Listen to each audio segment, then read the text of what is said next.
Hello guys, അങ്ങനെ +1 model physics എക്സാമും കഴിഞ്ഞിരിക്കുകയാണ്. എക്സാമിനെ പറ്റി പറയുകയാണെങ്കിൽ അത്യാവശ്യം എളുപ്പമുള്ളൊരു എക്സാം തന്നെയായിരുന്നു. മാത്സിനെ പോലെ അങ്ങനെ ടഫാക്കാനൊന്നും ശ്രമിച്ചിട്ടില്ല.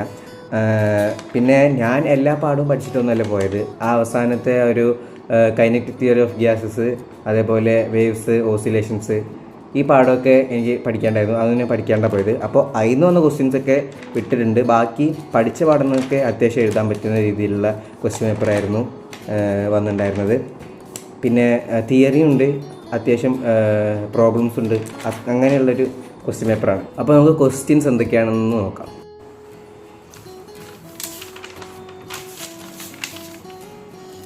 ആദ്യത്തെ 1 വേർഡ് 7 ക്വസ്റ്റ്യൻ ആണെന്നുണ്ടായിരുന്നു. അതിൽ 5 എഴുതിയാൽ മതി.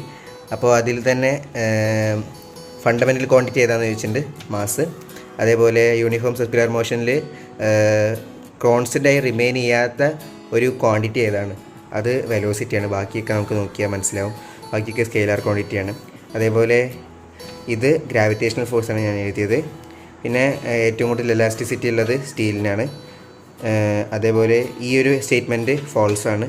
കാരണം വിസ്കോസിറ്റി ഓഫ് ഗ്യാസസ് ടെമ്പറേച്ചർ കൂടുന്നതിനനുസരിച്ച് കൂടുകയാണ് ചെയ്യുക, ലിക്വിഡ്സിൻ്റെയാണ് കുറയുക. അപ്പോൾ ഇത് ഫോൾസാണ്. ഇനി ഈ 2 ക്വസ്റ്റ്യൻ ഞാൻ എഴുതിയിട്ടില്ല, കാരണം ഇത് രണ്ടും ഞാൻ പഠിക്കാത്ത ചാപ്റ്ററിൽ നിന്നായിരുന്നു വന്നിട്ടുണ്ടായിരുന്നത്. അടുത്തത് ഇനി 2 മാർക്കിൻ്റെ സെഷൻ. അതും അത്യാവശ്യം സിമ്പിളായിട്ടുള്ളൊരു സെഷൻ തന്നെയായിരുന്നു. സിഗ്നിഫിക്കൻറ്റ് ഫിഗർ കണ്ടുപിടിക്കാൻ നമ്മൾ എപ്പോഴും കാണുന്ന രീതിയിലുള്ള ക്വസ്റ്റ്യൻസ്. അതേപോലെ മോഷൻ്റെ പ്ലെയിനത്തെ ക്വസ്റ്റ്യൻസാണ്. ഒന്ന് നൾ വെക്ടറും പിന്നെ parallelogram, law of vector addition. അതേപോലെ പിന്നെ നമ്മുടെ വർക്ക് എനർജി പവറത്തെ കൊളീഷൻ. വർക്ക് എനർജി പവറാണോ അതോ ലോസ് ഓഫ് മോഷനാണോ, എന്തായാലും കൊളീഷൻ വന്നിട്ടുണ്ട്. അത് ഞാനിത് എഴുതിയത് ഇൻഇലാസ്റ്റിക് കൊളീഷനാണ്. ആദ്യത്തേൽ എഴുതിയത്, രണ്ടാമത്തേൽ ഇലാസ്റ്റിക് കൊളീഷൻ എഴുതി. പിന്നെ മൊമെൻ്റ് ഓഫ് ഇനേഷ്യ ഡിഫൈൻ ചെയ്യാൻ പറഞ്ഞിട്ടുണ്ട്. Rotation of analogue of mass എന്നാണ് എഴുതിയത്. ഇതേ സെയിം ക്വസ്റ്റിൻ്റെ ആൻസർ പോലെ നമുക്ക് വേറൊരു ക്വസ്റ്റ്യനിൽ കാണുന്നത് ഞാൻ കാണിച്ചു തരാം കേട്ടോ. അതേപോലെ അടുത്തത് ഈ ഒരു മൊമെൻ്റ് ഓഫ് ഇനേഷ്യനെ ബാധിക്കുന്ന 2 ഫാക്ടേഴ്സ് എഴുതാൻ പറഞ്ഞിട്ടുണ്ട്. അത് ഞാൻ മറ്റേ ഇക്വേഷൻ വെച്ചിട്ട് 2 എഴുതിയിട്ടുണ്ട്. I=mk² ആണ് ഇക്വേഷൻ. അപ്പോൾ mass distribution, radius of gyration, അതാണ് ഞാൻ ഇതിൽ എഴുതിയത്. പിന്നെ കെപ്ലറിൻ്റെ സെക്കൻഡ് ലോ എഴുതാൻ പറഞ്ഞിട്ടുണ്ട്. പിന്നെ അത് വെച്ചിട്ടൊരു സിമ്പിൾ ന്യൂമറിക്കൽ തന്നിട്ടുണ്ട്. പിന്നെ ഈ 2 ക്വസ്റ്റ്യൻ ഞാൻ എഴുതിയിട്ടില്ല. നേരത്തെ പോലെ തന്നെ ആ ഒരു പഠിക്കാത്ത പാഠത്തു നിന്നാണ് ഇത് 2 വന്നത്. അപ്പോൾ കറക്റ്റ് 5 ക്വസ്റ്റ്യൻ എഴുതിയിട്ടുണ്ട്.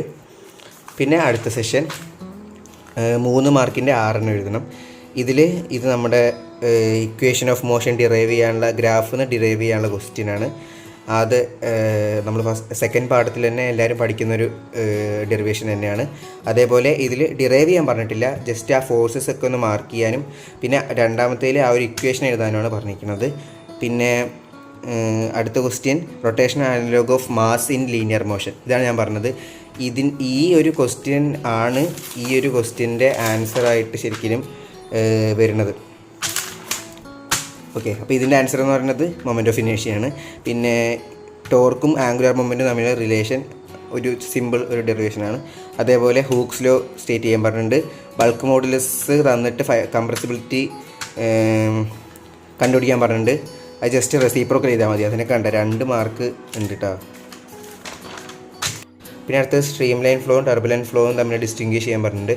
സ്ട്രീം ലൈൻ ഫ്ലോയിൽ എല്ലാ പാർട്ടിക്കിൾസിനും സെയിം പോയിൻറ്റ്സിൽ സെയിം വെലോസിറ്റി ആയിരിക്കും, അതാണ് stream line flow. Turbulent flow നേരെ തിരിച്ച്.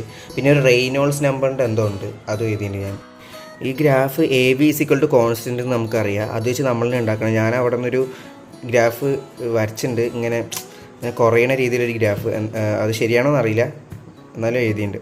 പിന്നെ അടുത്തത് ഈ ക്വസ്റ്റ്യൻ ഞാൻ വിട്ടു. പിന്നെ അതേപോലെ സെയിം ഈ ക്വസ്റ്റ്യനും വിട്ടു. അതുകൊണ്ട് തന്നെ ഇതിൽ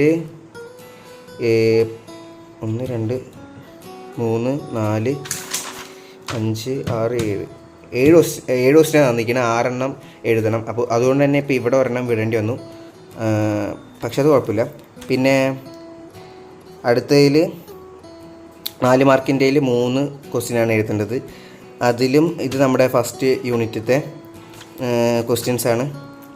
ഇത് ഡയമെൻഷനിൽ ഇൻകറക്റ്റ് ആയിട്ടുള്ളൊരു ഇതാണ് കേട്ടോ. ഇത് എനിക്ക് അങ്ങനെ കിട്ടിയത്. പിന്നെ ഇത് നമ്മുടെ വർക്ക് എനർജി തിയറത്തിൻ്റെ ആ ഒരു ഡെറിവേഷൻ, പൊട്ടൻഷ്യൽ എനർജിയും കൈനറ്റിക് എനർജിയും വെച്ച് ടോട്ടൽ എനർജി സെയിം ആണെന്ന് കാണിക്കുന്ന ആ ഒരു ഡെറിവേഷൻ ചോദിച്ചിട്ടുണ്ട്. വർക്ക് എനർജി തിയറം ചോദിച്ചിട്ടുണ്ട്. അതേപോലെ അതിന് ഗ്രാഫും ചോദിച്ചിട്ടുണ്ട്. ഇപ്രാവശ്യം അത്യാവശ്യം ഗ്രാഫ് കൂടുതൽ ഉൾപ്പെടുത്തിയതായിട്ട് എനിക്ക് തോന്നി. പിന്നെ ഇത് സിമ്പിൾ ഹാർമോണിക് മോഷൻ ഓസിലേഷൻ ഞാൻ പഠിച്ചിട്ടുണ്ടായിരുന്നില്ല. പിന്നെ ഈ ഒരു വേവ്സാണ് തോന്നുന്നു, വേവ്സ് തന്നെയാണ്. വേവ്സും പഠിച്ചിട്ടില്ല. പക്ഷേ എന്നാലും എന്തൊക്കെയോ എഴുതിയിട്ടുണ്ട്, എവിടെയോ കേട്ട ഓർമ്മയിൽ, പക്ഷെ അതൊന്നും ശരിയല്ല. അടുത്തത് ഇത് നമ്മുടെ മോഷൻ പ്ലെയിനിലെ ന്യൂമറിക്കൽ, അത് അത്യാവശ്യം നല്ല രീതിയിൽ ചെയ്തിട്ടുണ്ട്. പിന്നെ ഇത് നമ്മുടെ ലോസ് ഓഫ് മോഷനത്തെ തിയറിയും ന്യൂമറിക്കലും ഒക്കെ ഉണ്ട്. അത് എപ്പോഴും വരുന്ന മസിൽ വെലോസിറ്റീൻ്റെ റീകോയിൽ സ്പീഡ് അതും ചോദിച്ചിട്ടുണ്ട് കേട്ടോ. പിന്നെ അതേപോലെ തന്നെ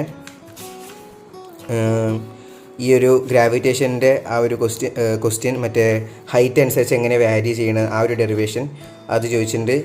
പിന്നെ നമ്മുടെ മെക്കാനിക്കൽ പ്രോപ്പർട്ടീസ് ഓഫ് ഫ്ലൂയിഡ്സത്തെ ടെർമിനൽ വെലോസിറ്റീൻ്റെ ഡെറിവേഷനാണ് ഇപ്രാവശ്യം ചോദിച്ചത് സ്റ്റോക്സ് തിയറി ഉപയോഗിച്ചുകൊണ്ട്. പിന്നെ യൂണിറ്റ് ഓഫ് കോഎഫിഷ്യൻ്റ് ഓഫ് വിസ്കോസിറ്റിയാണ് ചോദിച്ചത്. പക്ഷേ ഞാൻ കോഎഫിഷ്യൻ്റ് ഓഫ് വിസ്കോസിറ്റിയാണ് കണ്ടുള്ളൂ, അതുകൊണ്ട് ഞാൻ നീറ്റാന്നാണ് എഴുതി വെച്ചത്. അതിൻ്റെ യൂണിറ്റ് ഞാൻ എഴുതിയിട്ടില്ല തോന്നുന്നു. അത് കുഴപ്പമില്ല.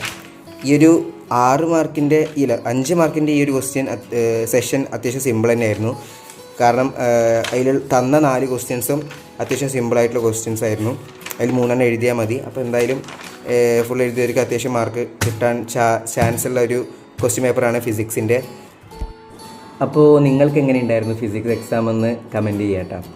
അപ്പോൾ ഞാൻ ഫ്രണ്ട്സിനോടൊക്കെ ചോദിച്ചപ്പോൾ എല്ലാവർക്കും ഏകദേശം ഒരു സിമ്പിളായിട്ടൊരു എക്സാം ആയിരുന്നു ഇപ്രാവശ്യത്തെ ഫിസിക്സ് എക്സാം. അപ്പോൾ ഇതേപോലെയൊക്കെ പബ്ലിക് എക്സാമിൽ വന്നാൽ അത്യാവശ്യം നന്നായിട്ട് തന്നെ പെർഫോം ചെയ്യാൻ പറ്റും. പിന്നെ ഇനി അടുത്ത എക്സാം തിങ്കളാഴ്ചയാണ് വരുന്നത്, ബയോളജിയാണ്. കുറേ പാഠങ്ങളുണ്ട്, പക്ഷേ അതിനനുസരിച്ച് ലീവും കിട്ടിയിട്ടുണ്ട്, കാരണം ശനി ഞായറുണ്ടല്ലോ. അപ്പോൾ എന്താണ് ബയോളജി പിന്നെ എനിക്ക് അത്യാവശ്യം ഓക്കെ ആയിട്ടുള്ളൊരു സബ്ജക്റ്റാണ്, അത്യാവശ്യം ഞാൻ പഠിച്ചൊരു സബ്ജക്റ്റാണ് ബയോളജി. പിന്നെ ശനി ഞായറും എനിക്ക് തിരുവനന്തപുരം പോകേണ്ട ഒരു ആവശ്യമുള്ളതുകൊണ്ട് ബയോളജി ഇന്ന് പഠിക്കാനൊന്നും കഴിയില്ല. പക്ഷേ ബയോളജി അത്യാവശ്യം നേരത്തെ പഠിച്ചിട്ടുണ്ട്.